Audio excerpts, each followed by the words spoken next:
ഖുർആൻ ക്ലാസ്സിൽ ഇന്ന് നമ്മൾ പുതിയ അധ്യായം ആരംഭിക്കുകയാണ്. 38 വാക്യങ്ങളുള്ള മുഹമ്മദ് എന്ന സൂറത്താണ് ഇന്ന് നമ്മൾ തുടങ്ങുന്നത്. മുഹമ്മദ് എന്ന പേര് കൂടാതെ ഖിതാൽ അഥവാ യുദ്ധം എന്ന പേരും ഈ അധ്യായത്തിനുണ്ട്. ഈ അധ്യായം ഏത് സന്ദർഭത്തിലാണ് അവതരിച്ചത് എന്നതിനെ സംബന്ധിച്ച് തർക്കങ്ങളുണ്ട്, അവ്യക്തതകളുണ്ട്. ഇത് മക്കയിൽ ഇറങ്ങിയതാണോ മദീനയിൽ ഇറങ്ങിയതാണോ എന്ന കാര്യത്തിൽ പോലും സംശയം ബാക്കിയുണ്ട്. എന്തായാലും മദീനയിൽ ഇറങ്ങിയ ചില വാക്യങ്ങളാണ് ഇതിൽ പ്രധാനപ്പെട്ട വാക്യങ്ങൾ എന്നതുകൊണ്ടാണ് ഇത് മദീന സൂറത്തിൽ ഉൾപ്പെടുത്തിയിട്ടുള്ളത്. പക്ഷേ മക്കയിൽ പറഞ്ഞ കുറേ കാര്യങ്ങൾ അതേപടി ആവർത്തിക്കുന്നുണ്ട്. പതിവ് പോലെ തന്നെ ഖുർആൻ ആരുടെ വാചകങ്ങളാണ് എന്ന് കോമൺ സെൻസുള്ള ആർക്കും ബോധ്യപ്പെടുന്ന ഒരധ്യായമാണ് ഇതും. മുഹമ്മദ് എന്ന ഒരു വ്യക്തി അദ്ദേഹത്തിൻ്റെ സ്വാർത്ഥ താല്പര്യങ്ങൾക്ക് വേണ്ടി, അദ്ദേഹത്തിൻ്റെ രാഷ്ട്രീയ താല്പര്യങ്ങൾക്ക് വേണ്ടി എങ്ങനെയാണ് ദൈവം എന്ന ഒരു സങ്കല്പത്തെ അള്ളാഹു എന്ന ഒരു കഥാപാത്രത്തിലൂടെ അവഹേളിക്കുന്നത് എന്ന് കാണാൻ ഖുർആനിലെ മറ്റു പല അധ്യായങ്ങളിലും എന്ന പോലെ ഈ അധ്യായത്തിലും നമുക്ക് ഒരുപാട് ദൃഷ്ടാന്തങ്ങളുണ്ട്. ഈ അധ്യായത്തിലെ വാക്യങ്ങൾ അതിൻ്റെ പരിഭാഷ വായിച്ചുകൊണ്ട് നമുക്ക് പരിശോധിക്കാം. അല്ലദീന കഫറു വസദ്ദു അൻ സബീലില്ലാഹി അവല്ല അഅ്മാലഹും, അവിശ്വസിക്കുകയും അള്ളാഹുവിൻ്റെ സബീലിൽ നിന്ന് തടയുകയും ചെയ്യുന്നവരാരോ അവരുടെ അമലുകളെ അള്ളാഹു പാഴാക്കി കളയും. ഇത് ആരെക്കുറിച്ചാണ് പറഞ്ഞത് എന്നതിനെ സംബന്ധിച്ച് വ്യാഖ്യാതാക്കൾക്കിടയിൽ പല അഭിപ്രായങ്ങളുമുണ്ട്. ഇത് മക്കയിൽ തന്നെ പറഞ്ഞുകൊണ്ടിരുന്ന കാര്യത്തിൻ്റെ ആവർത്തനമായതുകൊണ്ട് മക്കയിലെ മുഹമ്മദിൻ്റെ അന്നത്തെ പ്രധാന ശത്രുക്കളായിരുന്ന ആളുകളെയാണ് ഇവിടെ ഉദ്ദേശിക്കുന്നത് എന്നാണ് ഒരു വ്യാഖ്യാനം. ഇതിൽ ഈ കർമ്മങ്ങൾ പാഴായി പോകും എന്ന് പറഞ്ഞ ആ കൂട്ടർ ഫാസിക്കുകൾ ആരാണ് എന്ന കാര്യത്തിൽ ധാരാളം അഭിപ്രായങ്ങളുണ്ട്. ഒന്ന്, അബൂ ജഹൽ, ഉത്ബ, ഷൈബ, ഹാരിസ് ബിൻ ഹിഷാം, റബീഅയുടെ 2 മക്കൾ തുടങ്ങി ബദറിൽ ഖുറൈശികളുടെ സൈന്യത്തിന് ഭക്ഷണം പാകം ചെയ്തവർ വരെയാണ് ഇതുകൊണ്ട് ഉദ്ദേശിക്കുന്നത്. 2 ഖുറൈശികളായ നിഷേധികളാണ്. 3 വേദക്കാരാണ്. 4 ലോകത്തുള്ള മുഴുവൻ അവിശ്വാസികളുമാണ്. അപ്പോൾ ആരെക്കുറിച്ചാണ് ഇവിടെ കർമ്മങ്ങൾ പാഴായി പോകും എന്ന് പറഞ്ഞത് എന്ന കാര്യത്തിലുള്ള അഭിപ്രായ വ്യത്യാസങ്ങളാണ് ഈ പറഞ്ഞത്. ഇതിൽ ആരെക്കുറിച്ച് പറഞ്ഞതായാലും ശരി, ഈ ഖുർആനിൽ തന്നെ ഇതിനു മുമ്പ് പറഞ്ഞിട്ടുള്ള കാര്യങ്ങൾക്ക് നേരെ വിരുദ്ധമാണ് ഈ പറഞ്ഞതെല്ലാം. ആ വൈരുദ്ധ്യത്തെക്കുറിച്ചും ഇമാം റാസി ഉൾപ്പെടെയുള്ള തഫ്സീറുകാർ തന്നെ സൂചിപ്പിക്കുന്നുണ്ട്. വല്ലവനും അണിമണിത്തൂക്കം നന്മ ചെയ്താൽ അതിൻ്റെ ഫലം അവൻ കാണും എന്ന വചനത്തിന് എതിരല്ലേ ഇത്? ഇതിന് മറുപടി എന്ന നിലക്കാണ് ഈ സൂറത്തിൻ്റെ പ്രഥമ സൂക്തം അവതരിച്ചത്. അതായത് അവിശ്വസിക്കുകയും അള്ളാഹുവിൻ്റെ മാർഗത്തിൽ നിന്ന് ജനങ്ങളെ തടയുകയും ചെയ്തവരാണ് ആ ഫാസിക്കുകൾ. അതുകൊണ്ട് അവരുടെ പ്രവർത്തനങ്ങളെ അവശേഷിക്കാത്ത വിധം അവൻ നിഷ്ഫലമാക്കി. അവർ ചെയ്ത കർമ്മങ്ങളുടെ ഫലം അവർക്ക് ഉപകരിക്കുകയില്ല എന്ന് ചുരുക്കം. അവരുടെ പ്രവർത്തനങ്ങളെ തന്നെ അവശേഷിപ്പിക്കില്ല എന്നതിനാൽ അവരെ നശിപ്പിക്കുക എന്നത് അപരാധമാകുന്നുമില്ല. അപ്പോൾ അള്ളാഹു ഈ വിശ്വസിക്കാത്ത ആളുകളുടെ സൽക്കർമ്മങ്ങളെ മുഴുവൻ പാഴാക്കി കളയും എങ്കിൽ പിന്നെ ആ വിശ്വസിക്കാത്ത ആളുകളെ ഇവിടെ വെച്ചിട്ട് കഴുത്തുവെട്ടി കൊല്ലേണ്ട ആവശ്യമുണ്ടോ? അതുപോലെ തന്നെ അണുമണിത്തൂക്കം നന്മ ചെയ്താൽ അത് അള്ളാഹു കാണുമെന്ന് കഴിഞ്ഞ അധ്യായത്തിൽ നമ്മൾ വായിച്ച് ചർച്ച ചെയ്ത ആ കാര്യവും സൂചിപ്പിച്ചുകൊണ്ട് അതിനൊക്കെ എതിരല്ലേ ഈ പറഞ്ഞത് എന്ന് ഇമാം റാസി തന്നെ ഈ വൈരുദ്ധ്യങ്ങൾ എടുത്ത് കാണിക്കാം. അപ്പോൾ അണുമണിത്തൂക്കം നന്മ ചെയ്തിട്ടുണ്ടെങ്കിൽ അതും തിന്മ ചെയ്തിട്ടുണ്ടെങ്കിൽ അതും കാണും എന്ന് പറഞ്ഞത് ഇവിടെ പാഴായി പോവുകയാണ്. അണുമണിത്തൂക്കം നന്മകൾക്കല്ല അവിടെ പ്രതിഫലം കിട്ടുക, അതിൻ്റെ ഇരട്ടിയോ അതിൻ്റെ 10 ഇരട്ടിയോ 100 ഇരട്ടിയോ കിട്ടുമെന്നും പറയുന്നുണ്ട്. അപ്പോൾ ആ വാചകം ഈ വാചകങ്ങൾ വരുന്നതോടുകൂടി പൂർണ്ണമായും അപ്രസക്തമാവുകയാണ്, അനാവശ്യമായി മാറുകയാണ്, ഇതിന് നേരെ വിരുദ്ധമായി മാറുകയാണ്. അണുമണിത്തൂക്കം നന്മ കാണും എന്ന് പറയുകയാണെങ്കിൽ അത് എല്ലാ മനുഷ്യരുടെയും നന്മകൾ കാണും എന്ന അർത്ഥത്തിലായിരിക്കണം പറയുന്നത്. അങ്ങനെയല്ല എന്നാണ് ഇവിടെ ഇപ്പോൾ വിശദീകരിക്കുന്നത്. ഈ മുഹമ്മദിൻ്റെ കിതാബിലും മുഹമ്മദിലും വിശ്വസിച്ചില്ലെങ്കിൽ അയാൾ ചെയ്ത നന്മകളെല്ലാം പാഴാക്കി കളയുമെന്നും അയാളെ തന്നെ ഇവിടുന്ന് കഴുത്ത് വെട്ടിക്കൊല്ലണമെന്നുമാണ് ഈ അധ്യായത്തിൽ ഇനി പറയുന്നത്. അപ്പോൾ പറഞ്ഞ കാര്യങ്ങൾ മൊത്തം പരസ്പര വിരുദ്ധമാണ് എന്നർത്ഥം. കൂറ്റനാട് മുഹമ്മദ് മുസ്ലിയാർ എഴുതിയിരിക്കുന്നത് ഇങ്ങനെയാണ്: സത്യനിഷേധികൾ ഇഹലോകത്ത് വെച്ച് ചെയ്യുന്ന ദാനധർമ്മങ്ങളാദിയായ പുണ്യകർമ്മങ്ങൾക്ക് പരലോകത്ത് വെച്ച് ഒരു പ്രതിഫലവും ലഭിക്കുന്നതല്ല. അവയുടെ സ്വീകരണത്തിൻ്റെ പ്രഥമ ഉപാധിയായ സത്യവിശ്വാസം, ഈമാൻ അവർക്കില്ലാതെ പോയി എന്നതാണ് കാരണം. എന്നാൽ കരുണാവാരിധിയായ അള്ളാഹു ഐഹിക ജീവിതത്തിൽ സാമ്പത്തിക അഭിവൃദ്ധി, ദേഹാരോഗ്യം മുതലായ ചില നന്മകൾ അവർക്ക് നൽകിയെന്നു വരാം. അങ്ങനെ ഒരു ഔദാര്യം ചെയ്തേക്കാം ഒരു സാധ്യത മുസ്ലിയാർ ഇവിടെ പറയുകയാണ്. ആർക്ക്? നന്മ ചെയ്ത മനുഷ്യന്മാർ. അവർ ഈ കഥ വിശ്വസിച്ചില്ലെങ്കിലും ഇഹലോകത്ത് അവർക്ക് ആയുസ് നീട്ടിക്കൊടുക്കുക, ആരോഗ്യം ഉണ്ടാക്കി കൊടുക്കുകയൊക്കെ ചെയ്തു എന്ന് വരാം. അതല്ലാതെ ഇവരെത്ര നന്മ ചെയ്തിട്ടും പരലോകത്ത് യാതൊരു ഫലവും കിട്ടാൻ പോകുന്നില്ല. ഇനി മൗദൂദിയുടെ വിശദീകരണം നോക്കാം. അവർ മറ്റുള്ളവരെ ദൈവമാർഗത്തിൽ നിന്ന് തടയുന്നത് പല വിധത്തിലാകാം. 1. ഒരാൾ വിശ്വാസിയാകുന്നത് ബലാത്കാരം തടയുക. 2. വിശ്വാസികളുടെ നേരെ കടുത്ത അക്രമങ്ങളും മർദ്ദനങ്ങളും അഴിച്ചുവിട്ട് വിശ്വാസത്തിൽ നിലകൊള്ളുന്നത്. അവനും അത്തരം ഭയാനകമായ അന്തരീക്ഷം മൂലം വിശ്വാസം കൈക്കൊള്ളുന്നത് മറ്റുള്ളവർക്കും വളരെ പ്രയാസകരമാക്കി തീർക്കുക.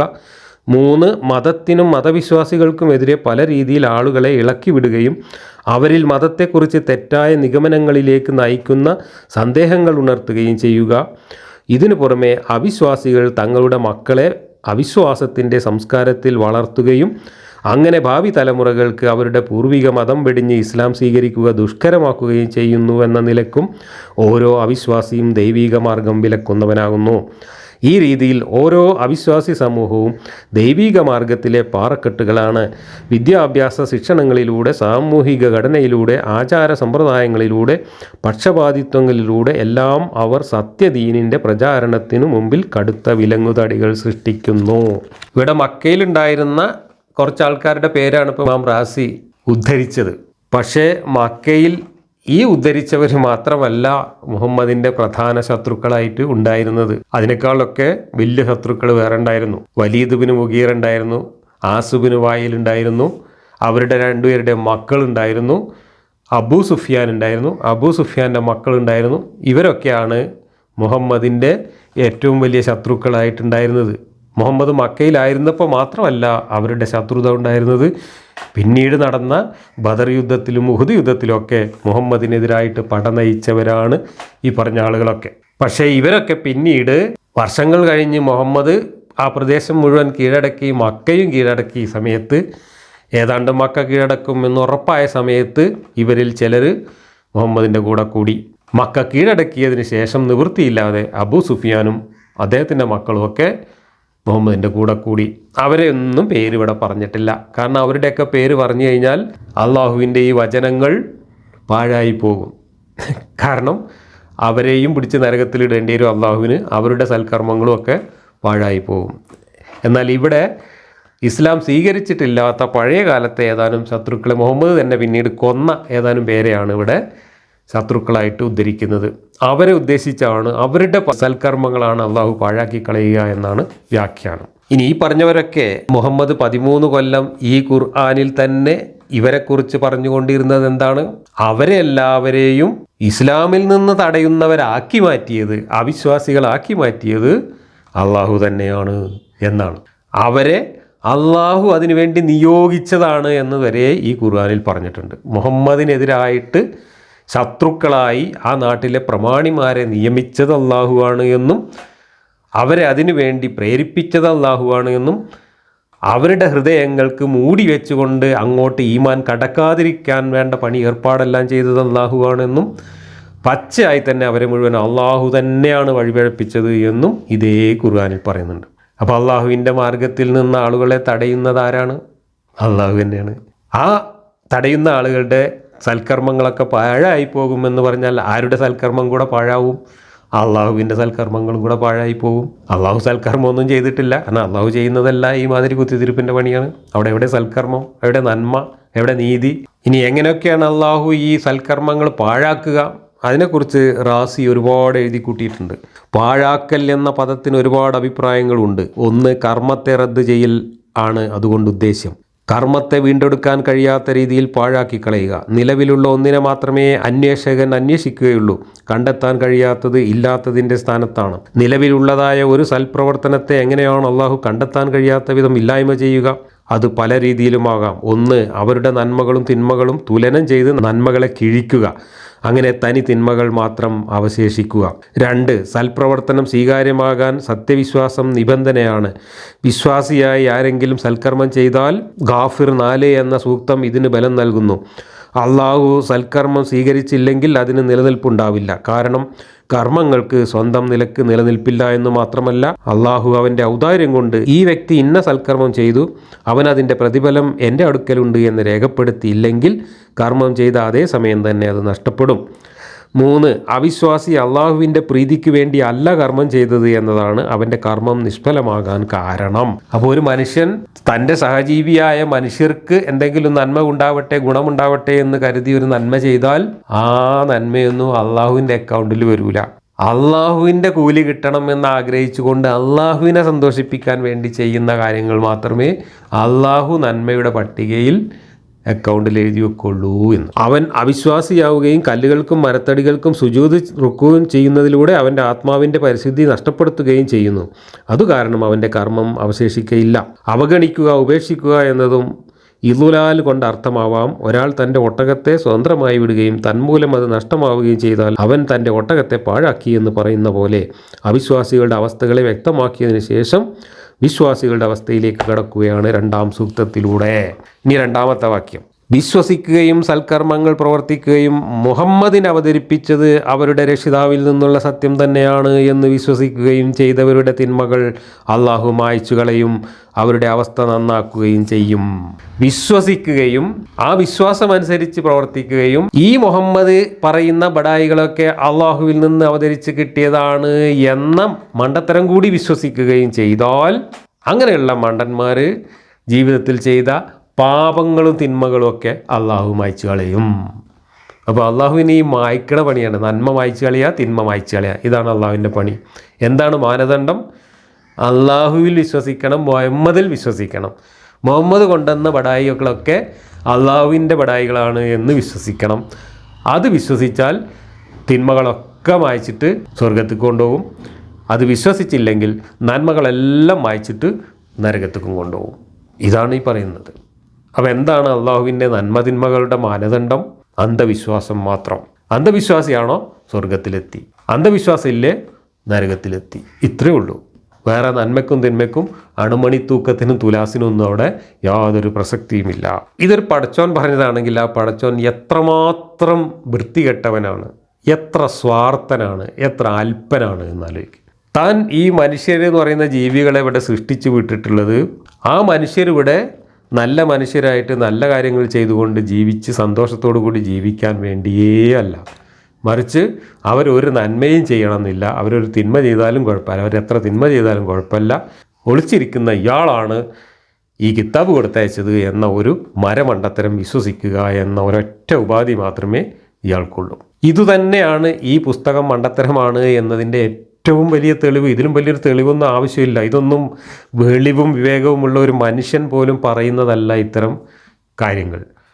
മറിച്ച് തന്നി സ്വാർത്ഥ താല്പര്യമുള്ള യാതൊരു നന്മയും ഇല്ലാത്ത പൈശാചിക മാത്രം മനസ്സിൽ നിറഞ്ഞു നിൽക്കുന്ന ഒരു മനുഷ്യൻ അയാളുടെ രാഷ്ട്രീയ താല്പര്യത്തിന് വേണ്ടി അയാളുടെ കൂടെ ഉണ്ടായിരുന്ന ആളുകളെ പിരികയറ്റാൻ വേണ്ടി പറഞ്ഞ അറുവഷളത്തരങ്ങൾ മാത്രമാണ് ഈ പുസ്തകം നിറയെ ഉള്ളത്. അതുതന്നെയാണ് ഇതും ദൈവവും തമ്മിലൊന്നും ഒരു ബന്ധവുമില്ല എന്നതിൻ്റെ തെളിവും. ഇനിയിപ്പോൾ ഈ വായിച്ചതിന് നേരെ വിരുദ്ധമായി ഇതിനു മുമ്പ് നമ്മൾ വായിച്ചിട്ടുള്ള വാക്യങ്ങളുണ്ട്. ഒരു ഉദാഹരണം മാത്രം ഞാൻ ചൂണ്ടിക്കാണിക്കാം. സൂറത്തുൽ ബഖറയിലെ 2-ാം അധ്യായത്തിലെ 62-ാമത്തെ വാക്യം. അതിൽ പറയുന്നത് ഇങ്ങനെയാണ്: വിശ്വസിച്ചവരോ യഹൂദരോ ക്രൈസ്തവരോ സാബികളോ ആരാകട്ടെ അള്ളാഹുവിലും അന്ത്യദിനത്തിലും വിശ്വസിക്കുകയും സൽക്കർമ്മം പ്രവർത്തിക്കുകയും ചെയ്തിട്ടുള്ളവർക്ക് അവരുടെ രക്ഷിതാവിങ്കൽ അവർ അർഹിക്കുന്ന പ്രതിഫലമുണ്ട്. അവർക്ക് ഭയപ്പെടേണ്ടതില്ല, അവർ ദുഃഖിക്കേണ്ടി വരികയുമില്ല. ഇപ്പോൾ നമ്മൾ വായിച്ചത് എന്താണ്? മുഹമ്മദ് കൊണ്ടുവന്ന ഈ കിതാബിൽ വിശ്വസിച്ച ആളുകൾക്ക് മാത്രമേ രക്ഷ കിട്ടുകയുള്ളൂ. അല്ലാത്ത ആളുകൾ ചെയ്ത എല്ലാ നന്മകളും അള്ളാഹു മായ്ച്ചു കളയും. ഇത് വിശ്വസിച്ചാൽ അത് വിശ്വസിക്കുന്നവരുടെ എല്ലാ തിന്മകളും മായ്ച്ചു കളയും. എന്നിട്ട് ഇത് വിശ്വസിക്കുന്നവരെ സ്വർഗത്തിക്കും, ഇത് വിശ്വസിക്കാത്തവരെ മുഴുവൻ അവരെത്ര നല്ലവരായാലും ശരി നരകത്തിലേക്കും എന്നാണ് ഇപ്പം നമ്മൾ വായിച്ചത്. എന്നാൽ ഈ ഖുർആനിൽ 2-ാം അധ്യായത്തിൽ നമ്മൾ വായിച്ച ഒരു വാക്യമാണ് ഞാനിപ്പോൾ ഈ ഓതിക്കേൾപ്പിച്ചത്. എന്താ അതിൽ പറയുന്നത്? വിശ്വസിച്ചവരോ അല്ലെങ്കിൽ യഹൂദരോ ക്രിസ്ത്യാനികളോ സാബികളോ ആരുമാകട്ടെ അള്ളാഹുവിലും അന്ത്യദിനത്തിലും വിശ്വസിക്കുകയും സൽക്കർമ്മങ്ങൾ പ്രവർത്തിക്കുകയും ചെയ്തിട്ടുള്ളവർക്ക് അവരുടെ രക്ഷിതാവിങ്കിൽ അർഹിക്കുന്ന പ്രതിഫലമുണ്ട്. അവർക്ക് ഭയപ്പെടേണ്ടതില്ല, അവർ ദുഃഖിക്കേണ്ടി വരികയില്ല. ഇവിടെ മുഹമ്മദിൽ വിശ്വസിച്ചവർക്ക് മാത്രമല്ല, മുഹമ്മദിൽ വിശ്വസിക്കാത്തവർക്കും മുഹമ്മദ് കൊണ്ടുവന്ന ഖുർആൻ ദൈവത്തിൻ്റെതാണ് എന്ന് വിശ്വസിക്കാത്തവർക്കും അവർ ജൂതരോ ക്രിസ്ത്യാനികളോ സാബികളോ ആരുമാകട്ടെ അവർക്കൊക്കെ മോക്ഷമുണ്ട്. അവരൊന്നും ദുഃഖിക്കേണ്ടി വരില്ല, അവർക്കൊന്നും ഭയപ്പെടേണ്ടി വരില്ല എന്നാണ് പറഞ്ഞത്. ആകെയുള്ള ഉപാധി എന്താണ്? അള്ളാഹുവിൽ വിശ്വസിച്ചാൽ മതി, അന്ത്യദിനത്തിൽ വിശ്വസിച്ചാൽ മതി. പിന്നെ സൽക്കർമ്മങ്ങൾ ചെയ്താൽ ആ സൽക്കർമ്മങ്ങളൊക്കെ പരിഗണിക്കപ്പെടുമെന്നാണ് ഇവിടെ പറഞ്ഞത്. ഇപ്പോൾ നമ്മളെന്താ വായിച്ചത്?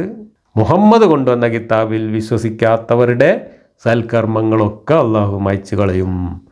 ഇവിടെ പറഞ്ഞത് അത് വിശ്വസിച്ചില്ലെങ്കിലും കുഴപ്പമില്ല, ജൂതരുടെയും ക്രിസ്ത്യാനികളുടെയും എല്ലാവരുടെയും നന്മകളെല്ലാം അള്ളാഹു പരിഗണിക്കും. അതുകൊണ്ട് അവർ ഭയപ്പെടേണ്ടി വരില്ല. അവർ അന്ത്യദിനത്തിലും അള്ളാഹുവിലും വിശ്വസിച്ചാൽ മതി, സൽക്കർമ്മങ്ങൾ ചെയ്താൽ മതി. ഈ കിതാബിൽ വൈരുദ്ധ്യങ്ങളുണ്ടോ ഇല്ലേ നിങ്ങളൊന്ന് ആലോചിച്ച് നോക്ക്. വൈരുദ്ധ്യങ്ങളുണ്ടെങ്കിൽ ഇത് ആരുടെ കിതാബ് അല്ല എന്നാണ് ഈ കിതാബ് തന്നെ പറഞ്ഞത്. വൈരുദ്ധ്യങ്ങളുണ്ടെങ്കിൽ ഇത് അള്ളാഹിൻ്റെ കിതാബല്ല എന്ന് ഈ കിതാബിൽ തന്നെ പറഞ്ഞിട്ടുണ്ട്. ഇതിലും വലിയ വൈരുദ്ധ്യം എന്താ വേണ്ടത്? അപ്പോൾ അള്ളാഹു ഇങ്ങനെ ഗോൾ പോസ്റ്റും പറിച്ചുകൊണ്ട് പായാണ്. ഓരോ സന്ദർഭത്തിൽ അള്ളാഹു ഓരോ മണ്ടത്തരങ്ങൾ വിളിച്ചു പറയുക. സന്ദർഭം മാറുമ്പോൾ ആ കൊമ്പത്ത് നിന്ന് വേറൊരു കൊമ്പത്തേക്ക് ചാടിയിട്ട് ആദ്യം പറഞ്ഞതിനെ നേരെ വിരുദ്ധമായിട്ട് ഇപ്പുറത്ത് പറയുക. ഇങ്ങനെ പല സന്ദർഭങ്ങളിൽ പരസ്പര വിരുദ്ധമായി പലതും വിളിച്ചു പറഞ്ഞ് അതൊക്കെ കൂടെ വാരിക്കൂട്ടി യാതൊരു ക്രമവും ഇല്ലാതെ ഒരടുക്കും ചിട്ടയും ഇല്ലാതെ ഒരു പുസ്തകമാക്കിയിട്ട് നമ്മുടെ മുമ്പിൽ തന്നിരിക്കുകയാണ്. ഈ പുസ്തകത്തിൽ നിന്ന് ഇപ്പം ഞാൻ വായിച്ച യഹൂദരോ ക്രിസ്ത്യാനികളോ ആരായിക്കോട്ടെ അവർക്ക് മോക്ഷമുണ്ട് എന്ന ആയത്ത് പൊക്കിപ്പിടിച്ചുകൊണ്ട് ചേകന്നൂർ മൗലവിയും മുസ്തഫ മൗലവിയും അതുപോലെ ലോകം മുഴുവൻ ഒരുപാട് പഠിച്ച പണ്ഡിതന്മാർ സർവ്വമത സത്യവാദം പറഞ്ഞുകൊണ്ട് നടക്കുന്നു. മതമേതായാലും മനുഷ്യൻ നന്നായാൽ മതി, സൽക്കർമ്മം ചെയ്താൽ മതി, മോക്ഷം കിട്ടുമെന്ന് ആ ഖുർആനിലുണ്ട് എന്നും പറഞ്ഞുകൊണ്ട് നടക്കുന്നവർ. അതേ സമയത്ത് മതം എന്തു തന്നെ ആയിട്ടും കാര്യമല്ല, എന്ത് സൽക്കർമ്മങ്ങൾ ചെയ്തിട്ടും കാര്യമല്ല, മുഹമ്മദ് കൊണ്ടുവന്ന കിതാബിൽ വിശ്വസിച്ചിട്ടില്ലെങ്കിൽ സൽക്കർമ്മങ്ങളെല്ലാം പാഴാക്കി അവരെ നരകത്തിൽ കൊണ്ടേ തള്ളും എന്ന് പറഞ്ഞ ഈ വാക്യം പൊക്കിപ്പിടിച്ചുകൊണ്ട് മറ്റുള്ളവരെ മതം മാറ്റാൻ നടക്കുന്നവരും ഇവിടെ ഉണ്ട്. പണ്ഡിതന്മാർ ഗുരുവായൂരപ്പോ എന്ന് വിളിച്ചാൽ പിന്നെ ഓൻ എന്ത് നന്മ ചെയ്തിട്ടും കാര്യമില്ല, ഓൻ ഒരു തിന്മയും ചെയ്യാതിരുന്നിട്ടും കാര്യമില്ല, ഓൻ്റെ കാര്യം പോക്കാണ് എന്ന് മൈക്ക് കെട്ടി കോളാമ്പി കെട്ടി ഈ രാജ്യത്ത് വിളിച്ചു പറയുന്ന മൂല്യന്മാരും ഉണ്ട്. എന്തുകൊണ്ടാണ് ഇങ്ങനെയുള്ള വ്യത്യസ്തമായ നിലപാടുകളുള്ള ആളുകൾ ഈ മതത്തിലുണ്ടാകുന്നത്? അതിന് കാരണം വ്യത്യസ്തമായ നിലപാടുകൾ അള്ളാഹുവിന് തന്നെ ഉണ്ട്. അള്ളാഹു ഒരു കൊമ്പത്തിരുന്ന് ഒരു കാലത്ത് ഒരു കാര്യം വിളിച്ചു പറയും, പിന്നെ ആ കൊമ്പത്തിന് ചാടി വേറെ കൊമ്പത്തിരുന്നിട്ട് അതിന് നേരെ വിരുദ്ധമായിട്ട് വേറൊരു വിളിച്ചു പറയും. ആ വിളിച്ചു പറഞ്ഞതൊക്കെ വാരിക്കൂട്ടി പുസ്തകമാക്കിയിട്ട് നമ്മളെ മുമ്പ് തന്നിരിക്കുകയാണ്. ഇതിൽ നിന്ന് ഏതാ നമ്മളെടുക്കുക, ഏത് നിലപാടാണ് നമ്മളെടുക്കുക, എങ്ങനെയാണ് ഇതിൽ നിന്ന് നമ്മളൊരു കാര്യം ശരിയോ തെറ്റോ എന്ന് തീരുമാനിക്കുക? തലക്ക് വെളിവുള്ള ആരെങ്കിലും ഈ ജാതി പുസ്തകം കൊടുത്തയക്കുമോ? പരസ്പര വിരുദ്ധമായ കാര്യങ്ങൾ വാരിക്കൂട്ടി തുന്നിയുണ്ടാക്കിയ ഒരു പുസ്തകമാണോ ഒരു ദൈവം മനുഷ്യരാശിക്ക് ലോകാവസാനം വരേക്ക് ജീവിതം പഠിപ്പിക്കാൻ, ധാർമ്മികത പഠിപ്പിക്കാൻ കൊടുത്തയക്കുക? ഇനി മൂന്നാമത്തെ വാക്യം, കാരണം കാഫറുകൾ അസത്യത്തെയാണ് പിൻപറ്റിയത്, വിശ്വാസികളാവട്ടെ തങ്ങളുടെ രക്ഷിതാവിൽ നിന്നുള്ള സത്യത്തെയാണ് പിൻപറ്റിയത്. അപ്രകാരം അള്ളാഹു ജനങ്ങൾക്ക് അവരുടെ ഉപമകൾ വിവരിക്കുന്നു. അപ്പോൾ ഈ കിതാബ് ഇറങ്ങിയിട്ട് ഈ കിതാബ് പടച്ചോൻ്റെ ആണ് എന്ന് വിശ്വസിച്ചാൽ മാത്രമേ സത്യത്തെ പിൻപറ്റുകയുള്ളൂ. അല്ലാത്തതൊന്നും സത്യത്തെ പിൻപറ്റലല്ല, അല്ലാത്തതൊക്കെ അസത്യത്തെ പിൻപറ്റിയവരാണ്. അസത്യത്തെ പിൻപറ്റിയത് കൊണ്ടാണ് ആ ആളുകളുടെ സൽക്കർമ്മങ്ങളെല്ലാം അള്ളാഹു മാന്തി ചുരണ്ടി കളയുന്നത്. സത്യത്തെ പിൻപറ്റിയത് കൊണ്ടാണ് അള്ളാഹു ആ പിൻപറ്റിയ ആൾക്കാരുടെ തിന്മകളെല്ലാം മാന്തി ചുരണ്ടി കളഞ്ഞിട്ട് അവരെ കൊണ്ടുപോയിട്ട് കള്ളും പെണ്ണും കൊടുത്ത് ആദരിക്കുന്നത്. അപ്പോൾ സത്യം എന്താണ്? മുഹമ്മദ് കൊടുത്തയച്ച ഈ കിതാബ്, ഈ മണ്ടത്തരങ്ങളും വൈരുദ്ധ്യങ്ങളും നിറഞ്ഞ ഈ കിതാബ് അള്ളാഹിൻ്റെ കിതാബാണ്. ഈ അള്ളയാണ് ഒറിജിനൽ പടച്ചോൻ. ഇതാണ് സത്യം. അത് വിശ്വസിച്ചാൽ പിന്നെ എന്ത് തമ്മാടിത്തമ്മാണേലും നിങ്ങൾ ചെയ്തോളൂ. അള്ളാഹു ഇങ്ങനെ മായ്ച്ചാണ്ടപ്പുറം കൊണ്ട് കുത്തിരിക്കുകയാണ്. ഇതൊക്കെ മായ്ച്ചു കളഞ്ഞിട്ട് നിങ്ങൾക്ക് കള്ളും പെണ്ണും തരാണ്. എന്തൊരു വഷളത്തരമാണ് ഈ പുസ്തകത്തിൽ എഴുതി വെച്ചിട്ടുള്ളത്. ഇതിൽ നിന്ന് മനുഷ്യർക്ക് എന്ത് തരം ധാർമ്മികതയാണ് ഉണ്ടാവാൻ പോകുന്നത്? ഇത് വിശ്വസിക്കുന്ന മനുഷ്യർക്ക് എങ്ങനെയാണ് സ്വന്തം സഹജീവികളായ മനുഷ്യരെ മനുഷ്യരായി കാണാൻ കഴിയുന്നത്, അവരോട് നന്മ ചെയ്യാൻ കഴിയുന്നത്? ഇത് വിശ്വസിക്കുന്ന മനുഷ്യർക്ക് എങ്ങനെയാണ് നന്മ എന്ന് പറയുന്ന ഒരു ആശയം തന്നെ രൂപീകരിക്കാൻ കഴിയുന്നത്? ചെയ്യുന്ന തിന്മകൾക്കൊന്നും ഒരു പ്രതിഫലവും ഉണ്ടാവുകയില്ല, ഒരു ശിക്ഷയും കിട്ടുകയില്ല എന്നും അള്ളാഹു അത് മായ്ക്കാനും പൊറുക്കാനും കാത്തിരിക്കുകയാണ് എന്നും വിശ്വസിക്കുന്ന ഒരു വിശ്വാസിക്ക് തിന്മ ചെയ്യാതിരിക്കാനുള്ള എന്ത് പ്രേരണയാണ് ഈ മതത്തിലുള്ളത്? യഥാർത്ഥ നന്മ ചെയ്യാനുള്ള എന്ത് പ്രേരണയാണ് ഈ കിതാബിലും ഈ മതത്തിലും ഉള്ളത്? ഇതാണ് സത്യം എന്നതിന് സർക്കുലാർ ലോജിക്കിലൂടെയുള്ള തെളിവല്ലാതെ എന്ത് തെളിവാണുള്ളത്? ഇത് സത്യമാണ് എന്ന് ഈ മുഹമ്മദ് പറഞ്ഞു, ആ മുഹമ്മദ് പറഞ്ഞത് ഈ കിതാബിൽ എഴുതി വെച്ചു എന്നല്ലാതെ ഇത് സത്യമാണ് എന്നതിന് പുറത്തു നിന്ന് എന്ത് തെളിവാണുള്ളത്? ഇവിടെ സർക്കുലാർ ലോജിക്ക് മാത്രമേ ഉള്ളൂ. ഇത് ആ ഒരു ഫാലസി മാത്രമേ ഉള്ളൂ തെളിവ് എന്ന് പറയാൻ. അത് തെളിവായിട്ട് എങ്ങനെ അംഗീകരിക്കാൻ പറ്റുക? അതൊരു ന്യായ വൈകല്യമാണ്. ഒരാൾ വന്നിട്ട് ഞാൻ പടച്ചവൻ്റെ ദൂതനാണ് എന്ന് പറഞ്ഞു, എന്താ തെളിവ് എന്ന് ചോദിച്ചപ്പോൾ ഞാൻ കൊണ്ടുവന്ന ദൂതിലെ തെളിവുണ്ട്. ആ ദൂത് സത്യമാണെന്നുള്ളതിന് എന്താ തെളിവ്? അത് സത്യമാണെന്ന് ഈ ദൂതിൻ്റെ ഉള്ളിലുണ്ട് എന്ന് പറഞ്ഞിട്ട് അതിൻ്റെ ഉള്ളിൽ തന്നെ കിടന്ന് വട്ടം കറങ്ങുകയാണ്. അതിനപ്പുറത്ത് എന്ത് തെളിവാണുള്ളത്? ഇതുപോലുള്ള പരസ്പര വിരുദ്ധമായ കാര്യങ്ങളും മണ്ടത്തരങ്ങളുമാണ് ഈ കിതാബിലുള്ളത് എന്നതുകൊണ്ടാണ് അന്ന് തന്നെ ആളുകൾ ഇതിനെ തള്ളിക്കളഞ്ഞത്. ഇന്ന് നമ്മളെപ്പോലുള്ളവരും ഇത് തള്ളിക്കളയുന്നത്. അപ്പോൾ പിന്നെ നമുക്ക് ഇതെങ്ങനെ സത്യമാകുന്നത്? ഇനി 4-ാമത്തെ വാക്യം, അതിനാൽ അവിശ്വാസികളെ നിങ്ങൾ കണ്ടുമുട്ടിയാൽ അവരുടെ പിരടികൾക്ക് വെട്ടുക. അങ്ങനെ നിങ്ങൾ അവരെ അമർച്ച ചെയ്താൽ അവരെ ശക്തിയായി ബന്ധിക്കുക. അതിനുശേഷം ദാക്ഷിണ്യം കാണിക്കുകയോ മോചനമൂല്യം വാങ്ങി വിട്ടയക്കുകയോ ചെയ്യാം. യുദ്ധം അതിൻ്റെ ഭാരം ഇറക്കി വെക്കുന്നതുവരെ അതാണ് യുദ്ധമുറ. അള്ളാഹു ഉദ്ദേശിച്ചാൽ അവർക്കെതിരെ അവൻ ശിക്ഷാ നടപടി സ്വീകരിക്കുമായിരുന്നു. എന്നാൽ നിങ്ങളിൽ ചിലരെ ചിലരാൽ പരീക്ഷിക്കാനാണ് ഇത്. അള്ളാഹുവിൻ്റെ മാർഗത്തിൽ കൊല്ലപ്പെട്ടവരാകട്ടെ അവരുടെ കർമ്മങ്ങൾ അള്ളാഹു പാഴാക്കുകയില്ല. അവിശ്വസിച്ചവരെ എന്ത് ചെയ്യണമെന്നാണ് പറഞ്ഞത് ഇവിടെ? അവരെ കാണുന്നിടത്ത് വെച്ച് കഴുത്ത് വെട്ടിക്കൊള്ളുക, എന്നിട്ട് അവരെ പിടിച്ചു കെട്ടിക്കൊണ്ടുപോവുക. എന്നിട്ട് വേണമെങ്കിൽ നിങ്ങൾക്ക് ദാക്ഷിണ്യം കാണിച്ച് വിട്ടയക്കുകയോ അല്ലെങ്കിൽ കാശ് വാങ്ങിയിട്ട് വിട്ടയക്കുകയോ ചെയ്യാം. ഇങ്ങനെയൊക്കെ നിങ്ങളെക്കൊണ്ട് അള്ളാഹു ചെയ്യിക്കുന്നത് അള്ളാഹുവിന് വരെ അമർച്ച ചെയ്യാൻ കഴിയാഞ്ഞിട്ടൊന്നുമല്ല, അള്ളാഹുവിന് നേരിട്ട് കൈകാര്യം ചെയ്യാൻ കഴിയാഞ്ഞിട്ടൊന്നുമല്ല. പക്ഷേ അതൊക്കെ അപ്പച്ചൻ്റെ ഒരു തമാശയാണ്. അള്ളാഹുവിന് അതിലൊന്നും വലിയ ത്രില്ലില്ല. അള്ളാഹുവിന് നമ്മൾ തമ്മിൽ വെട്ടിയിട്ട് കഴുത്ത് വെട്ടിച്ചാവണം. അങ്ങനെ കഴുത്ത് വെട്ടിച്ചാവുന്നത് സ്വന്തം സൃഷ്ടികൾ കഴുത്ത് വെട്ടിച്ചത്തിട്ട് കേമത്തം കാണിക്കാനാണ് അള്ളാഹു നേരിട്ടൊന്നും ചെയ്യാതെ ആകാശത്തിൻ്റെ തട്ടുംപുറത്ത് ഒളിച്ചിരുന്നിട്ട് ഈ കള്ളക്കളിയെല്ലാം കളിക്കുന്നത്. പണ്ട് റോമക്കാരുടെ കാലത്തൊക്കെ ഗ്ലാഡിയേറ്റർമാരുടെയൊക്കെ കഥ നിങ്ങൾ കേട്ടിട്ടുണ്ടാവും. വലിയ ആംഫി തിയേറ്ററിൻ്റെ നടുവിൽ സിംഹത്തിൻ്റെ മുമ്പിലേക്ക് ആളുകളെ ഇട്ട് കൊടുത്തിട്ട് സിംഹവും ഈ ആളുകളും തമ്മിലുള്ള ഫൈറ്റ് കണ്ട് ആസ്വദിക്കുക. സിംഹം ഈ മനുഷ്യനെ കടിച്ച് കീറി കൊല്ലുമ്പോൾ അത് കണ്ട് ആർത്തട്ടഹസിച്ചുകൊണ്ട് 10,000-കണക്കിന് ആളുകൾ സന്തോഷിക്കുക. അതല്ലെങ്കിൽ 2 പേരെ പരസ്പരം ഏറ്റുമുട്ടിക്കുക വാളുകൊണ്ട്. എന്നിട്ട് ഒരാൾ മരിക്കുന്നത് വരെ ആ ഏറ്റുമുട്ടൽ കണ്ടുകൊണ്ടിരിക്കുകയും ഒരാൾ മരിച്ചു വീഴുമ്പോൾ മറ്റേയാൾ വിജയിച്ചു എന്നും പറഞ്ഞിട്ട് അവിടെ ആഹ്ലാദിച്ച് ആരവം മുഴക്കി അയാൾക്ക് സമ്മാനങ്ങൾ കൊടുക്കുകയും ചെയ്യുന്ന ഒരു വിനോദ പരിപാടി ആ കാലത്തുണ്ടായിരുന്നു. അത്തരത്തിലുള്ള ക്രൂര വിനോദം നടത്തിച്ചിട്ട് സ്വന്തം സൃഷ്ടികളെ പരസ്പരം കഴുത്ത് വെട്ടിച്ചിട്ട് അതിൽ ആര് ജയിക്കുന്നു എന്ന് കാണാൻ നോക്കിയിരിക്കുന്ന ഒരു കൊടും ക്രൂര വിനോദക്കാരനായ മാനസിക രോഗിയായിട്ടാണ് ഈ ഖുർആൻ ദൈവം എന്ന കഥാപാത്രത്തെ അള്ളാഹു എന്ന പേരിൽ നമുക്ക് പരിചയപ്പെടുത്തുന്നത്. ഇതൊക്കെ ആരുടെ മാനസിക വൈകൃതമാണ് എന്ന് സാമാന്യ ബുദ്ധി ഉപയോഗിച്ച് ചിന്തിച്ചാൽ അറിയും. ഒരിക്കലും മനുഷ്യനെ സൃഷ്ടിച്ച ഒരു ദൈവം മനുഷ്യനോട് ഇങ്ങനെ ചെയ്യാൻ സാധ്യതയുണ്ട് എന്ന് നമുക്ക് ചിന്തിക്കാനാവില്ല. അല്പമെങ്കിലും നേരും നെറിയുമുണ്ടെങ്കിൽ ഒരിക്കലും ഒരു സ്രഷ്ടാവ്, ഒരു ദൈവം സ്വന്തം സൃഷ്ടികളോട് ചെയ്യാൻ സാധ്യതയില്ലാത്ത കാര്യമാണ് മനോരോഗിയായ ഒരു വ്യക്തി ഈ എഴുതി വച്ചിട്ടുള്ളത്. അപ്പോൾ ദൈവത്തിന് നേരിട്ട് ഈ മനുഷ്യരെ ശിക്ഷിക്കാൻ കഴിയാത്തത് കൊണ്ടല്ല, ദൈവത്തിന് ശിക്ഷിക്കുക എന്നുള്ളൊരു ഓപ്ഷൻ തന്നെ എടുക്കേണ്ട കാര്യമല്ല. കാരണം ദൈവത്തിന് താൻ ഇച്ഛിക്കുന്നത് പോലെ തൻ്റെ സൃഷ്ടികളെ ആക്കി തീർക്കാൻ യാതൊരു പ്രയാസമില്ല. ദൈവം ആദ്യം തന്നെ ഒരു ക്രൂര വിനോദം മനസ്സിൽ കണ്ടിട്ട് പ്ലാൻ ചെയ്തിട്ടാണ് ഈ സൃഷ്ടി തന്നെ നടത്തിയിട്ടുള്ളത്.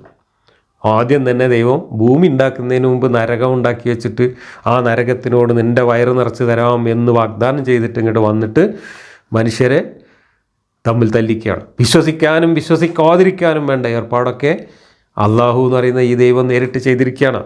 ആര് വിശ്വസിക്കണം വിശ്വസിക്കണ്ട എന്നതൊക്കെ അള്ളാഹു മുൻകൂട്ടി തീരുമാനിച്ച് എഴുതി വെച്ചിട്ടാണ് ഈ പരിപാടിയൊക്കെ തുടങ്ങിയിട്ടുള്ളത്. എന്നിട്ട് വിശ്വസിക്കാതിരിക്കാൻ വേണ്ടി ഇവിടുത്തെ ചെയ്ത്താന്മാരെയും പുറത്തുനിന്നുള്ള ചെയ്ത്താന്മാരെയും ഒക്കെ ഇറക്കിയിട്ട് എല്ലാ ഏർപ്പാടും ചെയ്തിട്ട് അവരുടെ ഹൃദയങ്ങൾക്കൊക്കെ മൂടി വെച്ചിട്ട് അവരെ വഴിയും പഴപ്പിച്ചിട്ട് അള്ളാഹു ഇങ്ങനെ കാത്തിരിക്കുകയാണ്. അള്ളാഹു തന്നെ പഴപ്പിച്ച ആൾക്കാരെ, അള്ളാഹു തന്നെ ഹിദായത്ത് കൊടുത്ത ആൾക്കാരെയും കൂടെ അള്ളാഹു തമ്മിൽ തല്ലിക്കുകയാണ്. എന്നിട്ട് അള്ളാഹു ആകാശത്തിരുന്നിട്ട് ആ ക്രൂര വിനോദം കണ്ട് ആസ്വദിക്കുകയാണ്. അള്ളാഹുവിന് ഇനി വേണമെങ്കിൽ ഈ ശിക്ഷ നേരിട്ട് നടപ്പിലാക്കാം. വിശ്വസിക്കാത്തവരെ അള്ളാഹുവിന് ഇവിടുന്ന് നേരിട്ടാണ്ട് ശിക്ഷിക്കാം. അങ്ങനെ ശിക്ഷിച്ച ഏർപ്പാടുകൾ ഉണ്ടായിരുന്നു എന്ന് ഇങ്ങനെ കഥ പറയുന്നുണ്ട്. അത് പക്ഷേ ഇവിടെ ചെയ്യണില്ല. ഇവിടെ അള്ളാഹു തീരുമാനിച്ചത് നേരിട്ട് ചെയ്യാനല്ല, മറിച്ച് മുഹമ്മദിൻ്റെ കൂടെ കുറച്ച് ആൾക്കാരെ കൂട്ടിയിട്ട് അപ്പുറത്തുള്ള ആൾക്കാരെ കൊള്ളയടിക്കാനും അവരെ കഴുത്തു വെട്ടാനുമുള്ള ഏർപ്പാടാണ് അള്ളാഹു മുൻകൂട്ടി തീരുമാനിച്ചത്. ആ തീരുമാനം പരീക്ഷണമാണ് എന്ന് പറയുന്നത്. എല്ലാത്തിൻ്റെ റിസൾട്ട് നേരത്തെ ഒരുക്കി വെച്ചിട്ട് എഴുതി വെച്ചിട്ട് പരീക്ഷണം എന്ന പച്ചക്കള്ളം പറഞ്ഞുകൊണ്ട് ഈ ക്രൂര വിനോദം ആസ്വദിക്കുകയാണ് അള്ളാഹു. അപ്പോൾ എന്താണ് അള്ളാഹുവിൻ്റെ പ്രശ്നം? ഇതൊക്കെ ആരുടെ കുഴപ്പമാണ്? സാമാന്യ ബുദ്ധി ഉപയോഗിച്ച് ചിന്തിച്ചാൽ മനസ്സിലാവും. ഇനി പെരടിക്കന്നെ വെട്ടാൻ പറഞ്ഞതിൻ്റെ ഒക്കെ കാരണം വിശദീകരിക്കുന്നുണ്ട് റാസിയുടെ തഫ്സീറിൽ. മറ്റവയവങ്ങളെ പറയാതെ പെരടി വെട്ടുക എന്ന് പറഞ്ഞതിലെ യുക്തി എന്താണ്? മുസ്ലിങ്ങളെ ഉന്മൂലനം ചെയ്യാൻ ഉദ്ദേശിച്ചിറങ്ങുന്നവരെ അതേ നാണയത്തിൽ തന്നെ നേരിടുക, അതിനാണ് പെരടിയിൽ തന്നെ വെട്ടാൻ പറഞ്ഞത്. കൈകാലുകൾ ഛേദിച്ചതുകൊണ്ടോ തടവിലിട്ടതുകൊണ്ടോ അവരുടെ ഉപദ്രവം അവസാനിക്കണമെന്നില്ലല്ലോ. ഒരക്രമിയെ തുടച്ചു നീക്കാൻ തുനിഞ്ഞവന് അവനെ വധിക്കുക എന്നതാവണം പ്രഥമ ലക്ഷ്യം. നിഷേധിയെ ഭൂമുഖത്ത് നിന്ന് തുടച്ചു നീക്കണമെന്നും അതിലൂടെ ഭൂമിയെ ശുദ്ധമാക്കണമെന്നുമാണ് അള്ളാഹുവിൻ്റെ വചനങ്ങളിൽ നിന്ന് വ്യക്തമാകുന്നത്. ഇത് വിശ്വസിക്കാത്ത കാഫിറുകളെല്ലാം തുടച്ചു നീക്കിയിട്ട് ഭൂമി ക്ലീനാക്കണമെന്നാണ് അള്ളാഹു ഈ കിതാബിലൂടെ പഠിപ്പിക്കുന്നത് എന്നാണ് റാസി പറയുന്നത്. കാരണം ഭൂമി മുഴുവനും പള്ളിയാണ്. നജസുകളായ കാഫറുകളെ അള്ളാഹുവിൻ്റെ ഈ പള്ളിയിൽ ഉണ്ടായാൽ അത് മലിനമാകും. നജസിൽ നിന്ന് പള്ളിയെ ശുദ്ധിയാക്കൽ അനിവാര്യമാണ്. അപ്പോൾ ദുനിയാവിൽ നിന്ന് അവരെ നീക്കം ചെയ്യാൻ കൊല അനിവാര്യമാണ്. പിരടി വെട്ടുന്നതിലൂടെ എളുപ്പം അത് നടക്കും. മറ്റ് അവയവങ്ങൾ ഛേദിക്കുക മൂലം ഇത് സാധിക്കണമെന്നില്ല. അപ്പോൾ കഴുത്തന്നെ വെട്ടണം എന്ന് പറഞ്ഞത് എന്തുകൊണ്ടാണ്? ഈ ഭൂമിയിൽ അവിശ്വാസികൾ ഉണ്ടാകാൻ പാടില്ല. ഈ ഭൂമി മൊത്തം ഒരു പള്ളിയാണ്. പള്ളിയിൽ അവിശ്വാസികൾ നജസാണ്. നജസ് എന്ന് പറഞ്ഞാൽ മാലിന്യം, അശ്രീകരം. അപ്പോൾ പള്ളിയിൽ നജസ് ഉണ്ടാവാൻ പാടില്ല. നജസെല്ലാം കഴുത്ത് വെട്ടി ശുദ്ധീകരിച്ച് പള്ളി ക്ലീൻ ആക്കണം. അതുകൊണ്ടാണ് കഴുത്തിന് വെട്ടാൻ പറഞ്ഞത്. ഇനി അതിൻ്റെ നേരെ വിപരീതം പറയുന്നു നോക്കൂ. അതിന് ശേഷം ഒന്നുകിൽ ഔദാര്യം കാണിച്ച് വിട്ടയക്കുക. അപ്പോൾ ഈ നജസാണ് അതുകൊണ്ട് ക്ലീൻ ആക്കണം എന്ന് പറഞ്ഞ സാധനത്തിനെ വീണ്ടും ഔദാര്യം കാണിച്ചിട്ട് ഈ പള്ളിക്ക് തന്നെ വിട്ടയക്കുക. അപ്പോൾ പിന്നെ പള്ളി കേടുവരില്ലേ? ഭൂമി മുഴുവൻ പള്ളിയാണ്. കാഫറിങ്ങൾ മുഴുവൻ പള്ളിയിലെ നജസാണ്. ആ നജസിനെ നിങ്ങൾ കഴുത്ത് വെട്ടിയിട്ട് ക്ലീൻ ആക്കുക. കഴുത്ത് വെട്ടുന്നതിൻ്റെ കൂട്ടത്തിൽ അവരെ നിങ്ങൾ പിടിച്ചെടുക്കുകയാണെങ്കിൽ അവരെ നിങ്ങൾ ഔദാര്യം കാണിച്ച് വിട്ടയക്കുകയും ചെയ്യുക. അപ്പോൾ ഔദാര്യം കാണിച്ച് വിട്ടയച്ചാൽ പിന്നെ ഈ കാഫർ നജസ് അല്ലാതാകുമോ? പിന്നെ പള്ളിയിൽ കയറ്റാൻ പറ്റുമോ? അപ്പോൾ ഭൂമി മുഴുവൻ പള്ളിയാണെന്നുള്ള വാദവും ഈ പള്ളിയിൽ നജസ് പാടില്ല എന്നുള്ള വാദമൊക്കെ അവിടെ പൊളിഞ്ഞു. നജസിനെ ഔദാര്യം കാണിച്ച് വിട്ടയക്കാം, അല്ലെങ്കിൽ കാശ് വാങ്ങി വിട്ടയക്കാം. അതാണ് പ്രശ്നം. കാശ് ഉണ്ടാക്കുക എന്നുള്ളത് പള്ളി നജസായാലും കുഴപ്പമില്ല, കാശ് കിട്ടുമെങ്കിൽ അവനെ മോചിപ്പിക്കുകയും ചെയ്യാം, അല്ലെങ്കിൽ മോചനദ്രവ്യം സ്വീകരിച്ച് വിട്ടയക്കുക. ഇത് രണ്ടും മാത്രമേ ഖുർആൻ പറഞ്ഞുള്ളൂ. അതൊന്നുകിൽ ധനത്തിന് പകരമോ അല്ലെങ്കിൽ മുസ്ലിം തടവുകാർക്ക് പകരം മോചിപ്പിക്കലോ മറ്റു വല്ലതുമോ ആകാം. ഇപ്പം ഈ പറഞ്ഞ വാചകം കാണുന്നിടത്ത് വെച്ച് അവിശ്വാസികളുടെ കഴുത്ത് വെട്ടുക എന്ന് പറഞ്ഞ ഈ വാചകം യുദ്ധ സന്ദർഭത്തിൽ അവതരിച്ചതാണോ?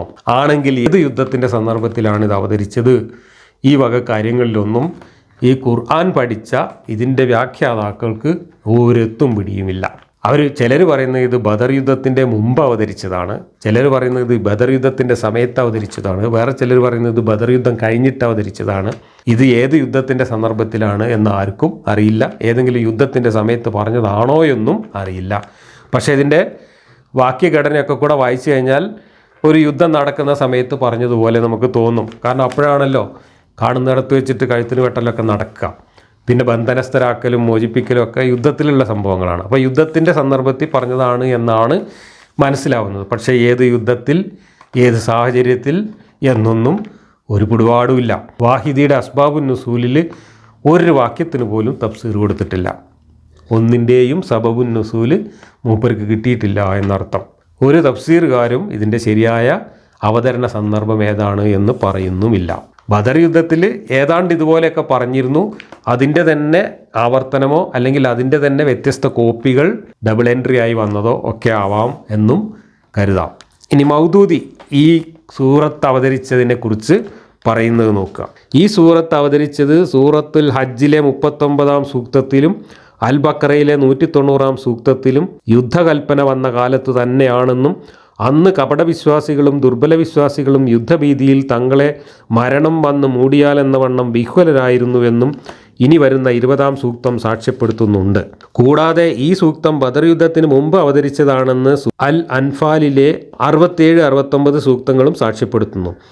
അവിടെ അരുൾ ചെയ്യുന്നു, നാട്ടിൽ ശത്രുക്കളെ നന്നായി അടിച്ചമർത്തുന്നതുവരെ തൻ്റെ കീഴിൽ തടവുകാരുണ്ടാവുക എന്നത് ഒരു പ്രവാചകനും ഭൂഷണമല്ല. നിങ്ങൾ ഭൗതിക ലാഭം കാക്ഷിക്കുന്നു. അള്ളാഹുവിൻ്റെ മുമ്പിലുള്ളതോ പരലോകമാകുന്നു. അള്ളാഹു വിജയിക്കുന്നവനും അഭിജ്ഞനുമത്രേ. അള്ളാഹുവിൻ്റെ പ്രമാണം മുമ്പേ രേഖപ്പെടുത്തി കഴിഞ്ഞിട്ടില്ലായിരുന്നുവെങ്കിൽ നിങ്ങൾ മോചനദ്രവ്യം ഈടാക്കിയതിൻ്റെ ഫലമായി ഭയങ്കര ശിക്ഷ നിങ്ങളെ ബാധിക്കുമായിരുന്നു. ആവട്ടെ, നിങ്ങൾ നേടിയ മുതൽ അനുവദനീയവും പരിശുദ്ധവും എന്ന നിലക്ക് തന്നെ ഭുജിച്ചുകൊള്ളുക. ഈ വാക്യങ്ങൾ ഇതിലെ അടിവരയിട്ട വാക്കുകൾ വിശേഷിച്ചും പരിശോധിച്ചു നോക്കിയാൽ ബദർ യുദ്ധത്തിൽ മുസ്ലിങ്ങൾ മാറ്റാന്മാരെ നല്ലവണ്ണം ഒതുക്കുന്നതിന് മുമ്പ് ശത്രുഭടന്മാരെ ബന്ധനസ്ഥരാക്കാൻ തുടങ്ങിയതിനെയാണ് ഇവിടെ ആക്ഷേപിക്കുന്നത് എന്ന് മനസ്സിലാക്കാം. നിങ്ങൾ ശത്രുക്കളെ നന്നായി ഒതുക്കിയാൽ പിന്നെ തടവുകാരെ പിടിച്ചു കെട്ടിക്കൊള്ളുക എന്നാണല്ലോ നേരത്തെ സൂറത്ത് മുഹമ്മദിൽ അവർക്ക് നൽകിയിരുന്ന നിർദ്ദേശം. സൂറത്ത് മുഹമ്മദിൽ ബന്ധനസ്ഥരോട് മോചനദ്രവ്യം ഈടാക്കുന്നത് അനുവദിച്ചിട്ടുണ്ടായിരുന്നു. അതുകൊണ്ടാണ് ബദറിലെ ബന്ധനസ്ഥരോട് മുസ്ലിങ്ങൾ ഈടാക്കിയ പിഴയെ അള്ളാഹു അവർക്ക് അനുവദനീയമായി പ്രഖ്യാപിച്ചത്. അത് ഈടാക്കിയതിൻ്റെ പേരിൽ മുസ്ലിങ്ങളെ ശിക്ഷിക്കാതിരുന്നതും. അള്ളാഹുവിൻ്റെ പ്രമാണം മുമ്പേ രേഖപ്പെടുത്തി കഴിഞ്ഞിട്ടില്ലായിരുന്നുവെങ്കിൽ എന്ന വാക്യം തടവുകാരിൽ നിന്ന് പിഴ ഈടാക്കാമെന്ന നിയമം ഈ സംഭവത്തിന് മുമ്പ് തന്നെ ഖുർആനിലൂടെ വ്യക്തമാക്കപ്പെട്ടിട്ടുണ്ട് എന്ന് സൂചിപ്പിക്കുന്നു. സൂറത്ത് മുഹമ്മദിലെ ഈ സൂക്തത്തിലല്ലാതെ വിശുദ്ധ ഖുർആനിൽ മറ്റെവിടെയും ഇക്കാര്യം പരാമർശിച്ചതായി കാണുന്നില്ല. അതിനാൽ ഈ സൂക്തം സൂറത്ത് അൻഫാലിലെ ഉപര്യുക്ത സൂക്തത്തിന് മുമ്പ് അവതരിച്ചിട്ടുണ്ട് എന്ന് വ്യക്തമാകുന്നു. ഇത് മൗദൂദിയുടെ ഒരു ഗവേഷണ ഫലമായി മൗദൂദി കണ്ടെത്തിയതാണ്. പക്ഷേ യഥാർത്ഥത്തിൽ അങ്ങനെ അല്ല. മൗദൂദി ഇവിടെ അടിവരയിട്ട് ഉദ്ധരിച്ചിട്ടുള്ള ഈ വാക്യം അവതരിക്കാനിടയായ സാഹചര്യം നമ്മൾ ആ സൂറത്ത് വിശദീകരിക്കുമ്പോൾ പറഞ്ഞിട്ടുണ്ട്. ബദർ യുദ്ധത്തിൽ തടവുകാരെ പിടിച്ചു കൊണ്ടുപോയി കാശാക്കാൻ ആക്രാന്തം കാണിച്ച ചിലർക്കെതിരായിട്ട് ആ സമയത്ത് മുഹമ്മദ് അവരെ ആക്ഷേപിച്ചുകൊണ്ട് പറഞ്ഞതായിരുന്നു ആ വാചകം. അതുകൊണ്ട് ഈ വാക്യങ്ങൾ അതിനു മുമ്പ് അവതരിച്ചതാണ് എന്നാണ് ഇവിടെ സ്ഥാപിക്കാൻ ശ്രമിക്കുന്നത്. കാരണം അങ്ങനെ അല്ലാതെ വന്നു കഴിഞ്ഞാൽ ഇപ്പോൾ ഈ വായിച്ച വാക്യവും മൗദൂദി ഉദ്ധരിച്ച വാക്യവും പരസ്പര വിരുദ്ധമായി പോകും. ആ വൈരുദ്ധ്യത്തിൽ നിന്ന് രക്ഷപ്പെടാൻ വേണ്ടിയിട്ടാണ് മൗദൂദി ഇങ്ങനെ ഒരു തരികിട ഇവിടെ കളിക്കുന്നത്. വാസ്തവത്തിൽ അതൊക്കെ വൈരുദ്ധ്യമായി വന്നത് തന്നെയാണ്. കാരണം മുഹമ്മദിന് ഈ ബദർ യുദ്ധം നടക്കുന്ന സമയത്ത് പോലും എന്ത് ചെയ്യണം, എന്ത് നിലപാടെടുക്കണം എന്നതിനെ സംബന്ധിച്ച് ഒരു വ്യക്തതയും ഉണ്ടായിരുന്നില്ല. ആശയക്കുഴപ്പങ്ങളുണ്ടായിരുന്നു. ആ ആശയക്കുഴപ്പങ്ങൾക്കനുസരിച്ച് ആ സന്ദർഭത്തിൽ തന്നെ പരസ്പര വിരുദ്ധമായി പലതും വിളിച്ചു പറയുകയാണ് ചെയ്തിട്ടുള്ളത്.